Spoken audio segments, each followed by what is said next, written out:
আসসালামু আলাইকুম প্রিয় দর্শক, কাছে এবং দূরে দেশের যে প্রান্ত থেকেই দেখছেন ওয়েদার মেসেজ ইউটিউব চ্যানেলের আজ ২১শে সেপ্টেম্বর, আগামীকাল ২২শে সেপ্টেম্বর নতুন একটি আবহাওয়ার খবরে সবাইকে জানাই মোবারকবাদ। মৌসুমি বায়ুর সক্রিয়তা অনেকটাই কমে গেছে এবং দিন ও রাতের তাপমাত্রা বৃদ্ধি পেয়েছে। এতে ব্যাপক ভ্যাপসা গরম অনুভূত হচ্ছে। তবে স্বস্তির বিষয় হলো আজ ও আগামীকাল ঢাকাসহ বরিশাল, খুলনা, চট্টগ্রাম বিভাগ ও উপকূলে ব্যাপক শক্তিশালী মেঘ তৈরি হওয়ার সম্ভাবনা রয়েছে। এছাড়া দেশের আকাশ অস্থায়ীভাবে আংশিক মেঘলা থেকে অস্থায়ী মেঘলা থাকতে পারে। বাতাস দক্ষিণ দক্ষিণ পূর্ব দিক থেকে ঘন্টায় ৮ থেকে ১২ কিলোমিটার বেগে বয়ে যেতে পারে। আজ ও পরবর্তী ২৪ থেকে ৪৮ ঘন্টা ও বাংলাদেশের ঢাকা বিভাগ থেকে শুরু করে খুলনা, বরিশাল, চট্টগ্রাম, সিলেট, ময়মনসিংহ, রংপুর, রাজশাহী, ভারতের পশ্চিমবঙ্গ, আসাম, মেঘালয়, ত্রিপুরা রাজ্য ও উত্তরের রাজ্যের আবহাওয়া পরিস্থিতি কেমন থাকতে পারে বিস্তারিত জানিয়ে দিব আবহাওয়ার পূর্বাভাস মডেল থেকে। তাই অনুরোধ থাকবে ভিডিওটি একদম না টেনে শেষ পর্যন্ত দেখবেন। চলুন শুরু করা যাক আমাদের আজকের গুরুত্বপূর্ণ আবহাওয়ার খবর। প্রিয় দর্শক, এই পর্যায়ে আমরা সরাসরি চলে এসেছি কৃত্রিম ভূ উপগ্রহ চিত্র ও রাডার অ্যানিমেশনে। গত ২ দিন আগে আপনাদেরকে জানিয়েছিলাম যে মায়ানমারের উপকূলীয় এলাকায় একটি ঘূর্ণাবর্ত তৈরি হয়েছে, যেই ঘূর্ণাবর্তের প্রভাব বাংলাদেশের চট্টগ্রাম হয়ে কুমিল্লা ও সিলেট বিভাগের মধ্যে প্রভাব বিস্তার করতে পারে। গত ২৪ ঘন্টায় চট্টগ্রাম বিভাগের টেকনাফ, মহেশখালী, চট্টগ্রাম, কক্সবাজার, ফটিকছড়ি, এদিকে থাংসি, রোয়াংছড়ি, রাঙ্গামাটি, রাজস্থলী এই সকল অঞ্চলে ব্যাপক বজ্রসহ বৃষ্টি হয়েছে। আজ সকাল থেকেই যেমনটা দেখা যাচ্ছে বঙ্গোপসাগরের উপকূল জুড়ে গভীর সঞ্চলনশীল মেঘমালা তৈরি অব্যাহত রয়েছে।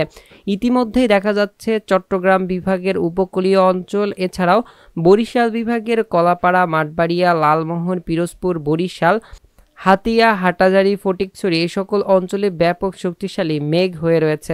এছাড়া খুলনা বিভাগ ও ঢাকা বিভাগের মধ্যে দেখা যাচ্ছে আংশিক মেঘলা আকাশ সহ অস্থায়ীভাবে কিছুটা মেঘ থাকতে পারে আজ দিনের মধ্যে। এছাড়াও বৃষ্টিপাত অতিক্রমের সম্ভাবনা রয়েছে। এছাড়াও দেশের পূর্ব দিক থেকে দেখা যাচ্ছে একটি শক্তিশালী মেঘ, এই মেঘ চট্টগ্রাম হয়ে কুমিল্লা ও ঢাকা বিভাগের মধ্যে প্রবেশ করতে পারে।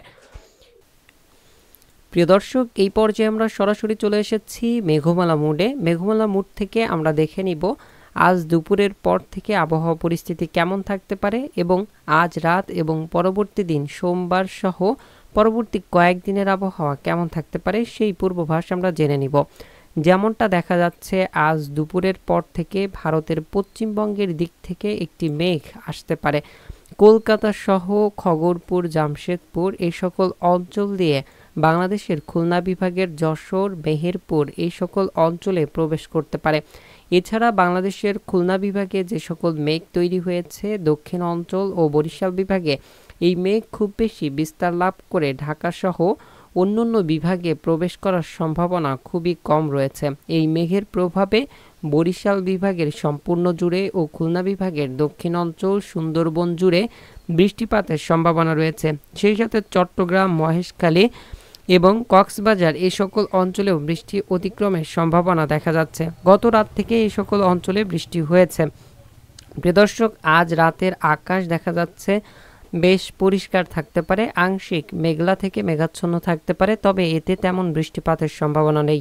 তবে রাত ১২টার পরবর্তী সময় থেকে দেখা যাচ্ছে দেশের পূর্ব অঞ্চল হয়ে ব্যাপক শক্তিশালী মেঘ তৈরি হতে পারে। এতে সিলেট বিভাগের সিলেট, চরখায়, এদিকে ছাতকবাজার, বালাগঞ্জ, বড়লেখা, কুলাউড়া, মৌলভীবাজার, কমলগঞ্জ, পরবর্তীতে রাত ১টা থেকে ২টার মধ্যে লাখায়, এদিকে ত্রিপুরা রাজ্যের আগরতলা, আমবাসা এই সকল অঞ্চলের প্রত্যেকটি জায়গায়, বাংলাদেশের কুমিল্লা, সেমবাগ, নোয়াখালী, ফরিদগঞ্জ, মতিরহাট, ফটিকছড়ি, চট্টগ্রাম, খাগড়াছড়ি, থানচি, রোয়াংছড়ি, চাকুলিয়া, ঢাকা বিভাগের ফরিদপুর, নগরপুর, কাপাসিয়া, ঢাকা, এদিকে কটিয়াদি, কিশোরগঞ্জ সকল অঞ্চলে দেখা যাচ্ছে প্রায় ১৩ থেকে ১৫ মিলিমিটার পর্যন্ত বৃষ্টিপাত হতে পারে। সেই সাথে ৯৯% পর্যন্ত মেঘলা আকাশ দেখা যাচ্ছে।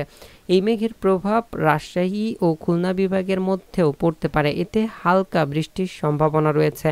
বিশেষ করে আজ ২১ তারিখ দুপুরের পর থেকে শুরু করে আগামীকাল ২২ তারিখে বৃষ্টিপাতের সম্ভাবনা দেখা যাচ্ছে। এরপর ২৩ তারিখ থেকে শুরু করে ২৬ তারিখ পর্যন্ত দেশের মধ্যে বৃষ্টিপাতের প্রবণতা খুবই কম। এই সময় ব্যাপক ভ্যাপসা গরম দেশের মধ্যে অব্যাহত থাকতে পারে, যেমনটা গত কয়েকদিন ধরে দেখা যাচ্ছে। এর মাঝে শুধু আজ ২১ তারিখ ও আগামীকাল ২২ তারিখ কিছুটা বৃষ্টির সম্ভাবনা রয়েছে চট্টগ্রাম, বরিশাল, খুলনা ও ঢাকা বিভাগের মধ্যে। এছাড়াও সিলেট বিভাগ সহ ময়মনসিংহ, রাজশাহী ও রংপুর বিভাগেও হালকা বৃষ্টি অতিক্রমের সম্ভাবনা দেখা যাচ্ছে। তবে সবচেয়ে বেশি সিলেট, ঢাকা, এদিকে বরিশাল, খুলনা বিভাগের দক্ষিণ অঞ্চল ও চট্টগ্রাম বিভাগের মধ্যে। এছাড়া প্রিয় দর্শক, গত কয়েকদিন ধরে ভারতের পশ্চিমবঙ্গের দিক থেকে হঠাৎ শক্তিশালী মেঘ তৈরি হওয়া দেখা যাচ্ছে, যেই মেঘের প্রভাব বাংলাদেশের মধ্যেও চলে আসছে, বিশেষ করে খুলনা ও রাজশাহী বিভাগের মধ্যে বেশি দেখা যাচ্ছে। এছাড়া আজ দেশের আকাশ যেমনটা রয়েছে আংশিক মেঘলা সহ মেঘাচ্ছন্ন থাকবে। প্রিয় দর্শক, এই পর্যায়ে চলুন আমরা সরাসরি চলে যাই বৃষ্টি ও বজ্রবাহী মুডে এবং সেখান থেকেও দেখে নিই কেমন পরিস্থিতি থাকতে পারে। দেখা যাচ্ছে আজ ২১ তারিখ রাত ১২টার পরবর্তী সময় থেকে বাংলাদেশের পূর্ব অঞ্চল হয়ে বাংলাদেশের সিলেট, ময়মনসিংহ, ঢাকা, বরিশাল, কুমিল্লা, চট্টগ্রাম বিভাগে ব্যাপক বৃষ্টিপাত সম্ভাবনা রয়েছে সোমবারের দিন। এর পরবর্তী সময় দেশের মধ্যে তেমন বৃষ্টিপাতের সম্ভাবনা নেই। অস্থায়ীভাবে বৃষ্টি হতে পারে, যেহেতু মৌসুমি বায়ু এখনও দেশে সক্রিয় রয়েছে। এর পরবর্তী সময়ে প্রিয় দর্শক, বায়ু অ্যানিমেশন থেকে আপনারা দেখতে পাচ্ছেন একটি ঘূর্ণাবর্ত তৈরি হতে পারে। আগামী ২৪ থেকে ২৫ তারিখের মধ্যেই বঙ্গোপসাগরের মধ্যে একটি শক্তিশালী ঘূর্ণাবর্ত তৈরি হতে পারে, যেটি পরবর্তীতে আরও শক্তি বাড়িয়ে নিম্নচাপে পরিণত হয়ে ভারতের ভুবনেশ্বর সহ এর আশপাশের অঞ্চল দিয়ে উপকূল অতিক্রম করতে পারে। এরই প্রভাব বাংলাদেশের মধ্যে পড়বে এবং বৃষ্টি বাড়ার সম্ভাবনা রয়েছে ২৬ তারিখ পরবর্তী সময় থেকে। এই ছিল আমাদের আজকের গুরুত্বপূর্ণ আবহাওয়ার খবর। আসসালামু আলাইকুম, জাযাকাল্লাহু খায়রান।